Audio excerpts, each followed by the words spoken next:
สบายดีพี่น้องมันสุคนเบิ่งออโต้กันนอนอยู่พี่น้องสิพาสาวๆไปสมัครงานเด้อพี่น้องเด้อ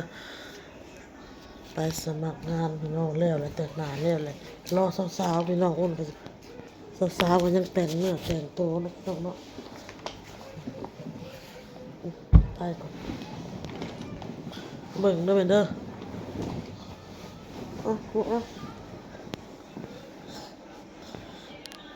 กินนม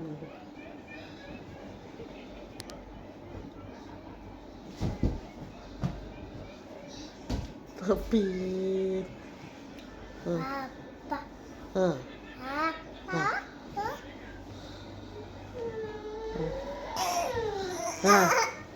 น้องลูกน้องกินนมมอะไรหัวคือห่อนวะไปสู่สาวๆกันสบายดีพี่น้องมันสุกคนสบายดีพากันไปสมัครงานกับเพิ่นอยากได้แต่ผู้ชายเด้อพี่น้องเด้อบ่อนเฮ็ดงานน่ะก็เลยมันมีโรงงานอยู่นี่ค่ะก็เลยมาแวะกินกินข้าวก่อนพี่น้องหิวข้าวแต่เช้ามันยังบ่ได้กินกินข้าวก็สิพาสิเพิ่นเข้าไปโรงงานพลาสติกเนาะพี่น้องเนาะคำว่าอยากได้ผู้ชายคันเขาบ่งดการศึกษาอันนี้เขาอยากได้ผู้ชายก็ต้องเรียนจบม.7แล้วเขาให้ฮู้ภาษาอังกฤษน่ะแบบต้องมีการศึกษาแน่ว่าซั่นซะ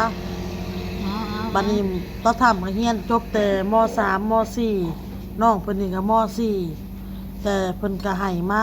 ากรอกประวัติเบิ่งแล้วเพิ่นสิเอิ้นเนาะพี่น้องเนาะแต่ว่าให้บอกต้องทำแล้วเวียกก่อนต้องทำยังบ่แล้วเวียกพี่น้องพากันสาวๆมากินพี่น้องสาวก็เวียกไม่บอกในบ้านก็มีอยู่พี่น้องเดือนละ3 ล้านแต่ว่าแล้วเพิ่นอยู่น้ำกันเขาเอาผู้เดียวเพิ่นไปรวมกันเห็นหน้าแม่ป้ากินน่ะให้ชุเพิ่นให้ชุเพิ่นมาเลี้ยงเพิ่นได้พี่น้องเพราะว่าพาชุเพิ่นเลาะหาเฮ็ดเวียกเด้ชุเพิ่นก็ต้องเลี้ยงเพิ่นได้พี่น้อง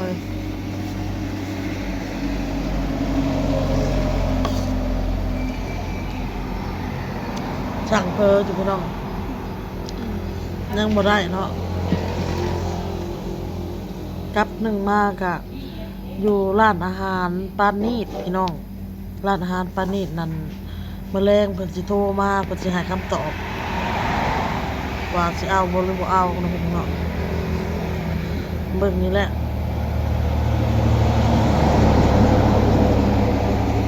คันว่าบ่มีแถวเซโนอันนี้ก็จำเป็นก็ต้องได้เข้าไปสวรรค์พุ่นแหละพี่น้องเอ้ย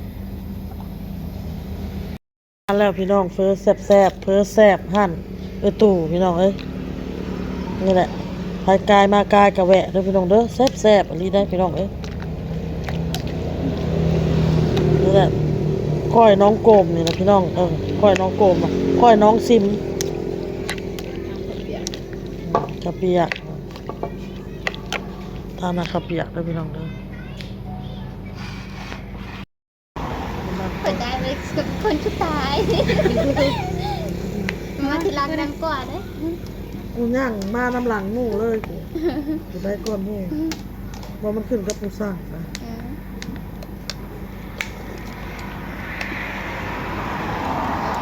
แซ่บแต่ก่อนอ่อนไหวแล้วแซ่บนะบ้องตาแซ่บอยู่เนี่ยค่ะมาเดินพี่น้องเดินมาเดินเลยมาพี่น้องเรียกน้องสะพ้ายเพชรเลยล่ะมาเชิญคุณเนี่ย ใช่ไรวะบวกไม่ถูกแล้วค่อยพ่อจะทำโอเคโอเคเอามากินเพชรเจ็บพอขอกินแบบบริปุ้งเลยพี่น้องเลย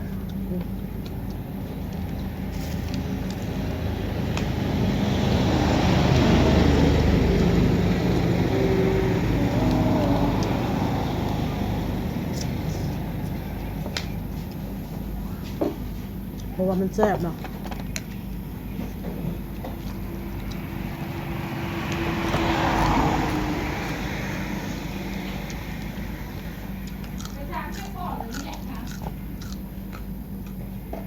มา ฮะหลายบ่อนแล้วหา6บ่อนแล้ว แบบเขาให้กินอยู่ตัวเองนั่นให้เที่ยวอย่างเงี้ยแบบเที่ยว เขาอยากอยู่แบบกับเวียกเลยนะตู่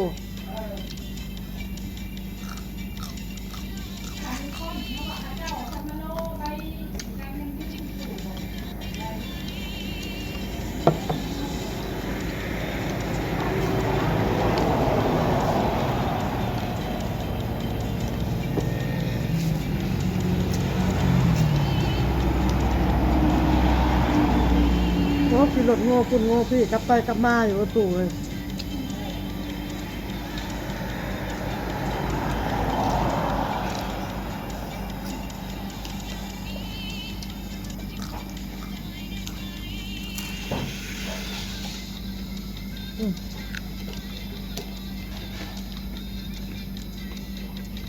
เพลงมันจะเข้า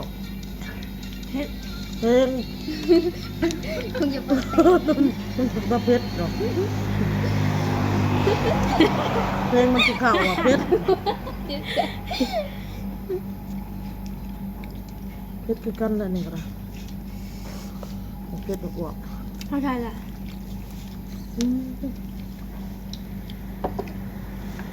ยังไปเปิดหมัดกันหมัดเจ็ด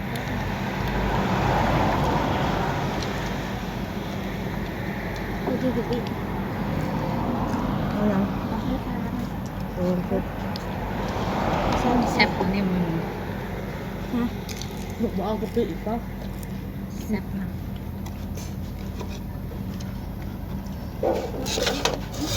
เราอีกมันจะเยอะกะปิเนี่ยกะเป็ดเนี่ยเอายึดไปใส่นะเอากะปิ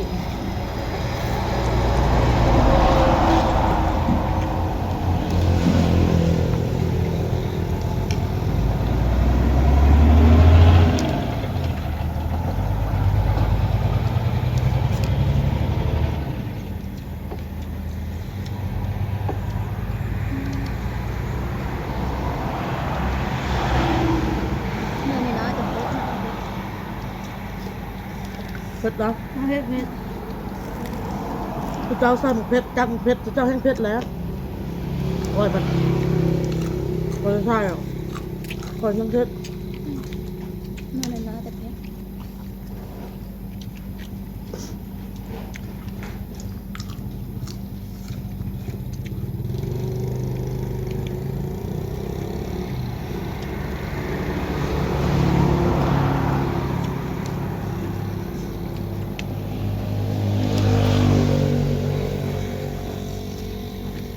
แกงรสกับวันไปนอนท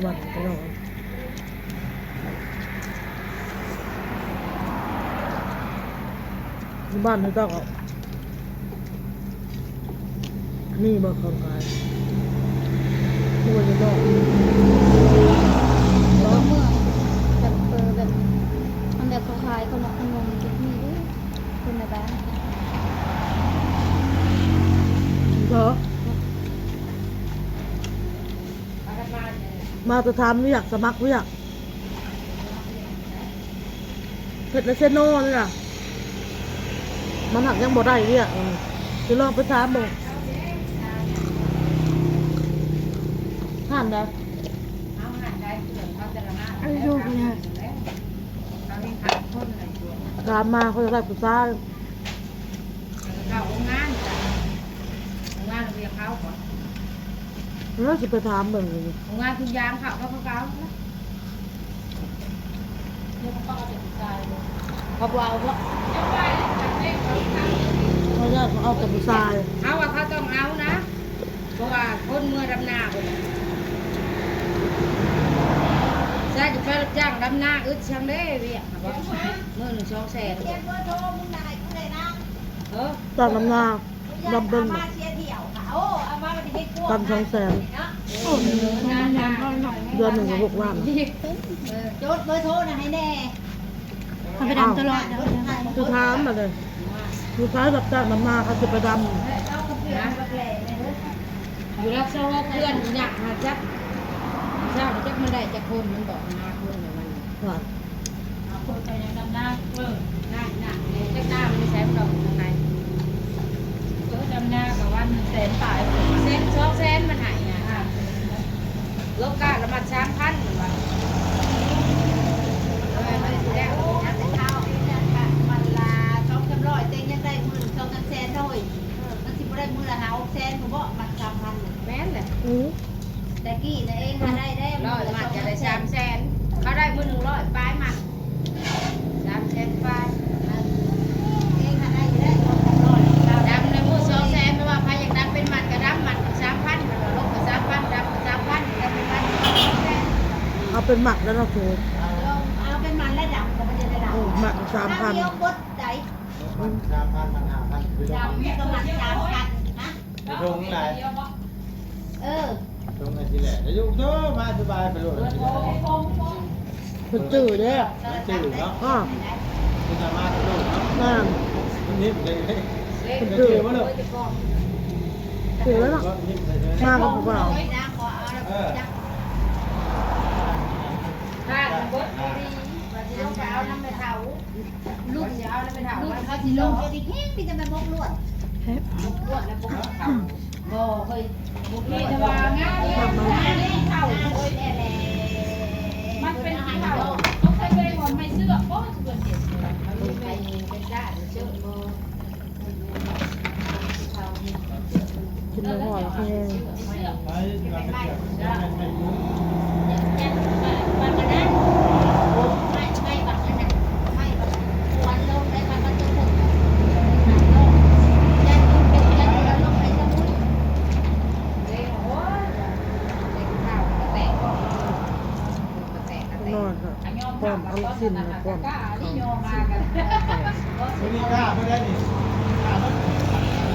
กล้าเบิ้ลเนี่ยตรงละ ลงหน้านี่กล้าวัดจอดของเราทำเอาไปนี่ อันนี้นั่งนะถ้ามันว้าวแล้วก็แห้งนะจะกินไปหลอกสิได้บนว้าวหาอันเขาเอาทานไปส่งมื้อเช้าเดี๋ยวเอามาเลยดิจ้ะ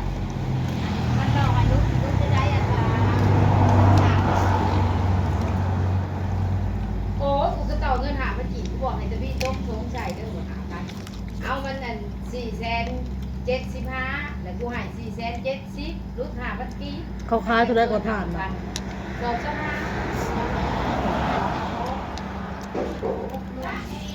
เอาไปน้องแม่ แต่อัน อันนี้ก็ยัง เจ็ดศอกเจ็ดศอกมาสั่งนะ